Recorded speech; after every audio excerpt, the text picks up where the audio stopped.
তুমি আমার অভিমান, চেনা সুরে লিখে পাঠালাম, যত না বলা কথার খাম। তুমি রাত জাগা গল্প হও, ঝরা পাতার মতো নিঃস্ব। আমি তোমার ছায়ায় গা ভাসালাম।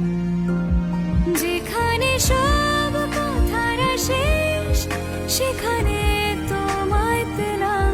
যেখানে মন যায় অকারণ, আজ থেকে তোমার হলাম। তুমি আমার অভিমান, চেনা সুরে লিখে পাঠালাম।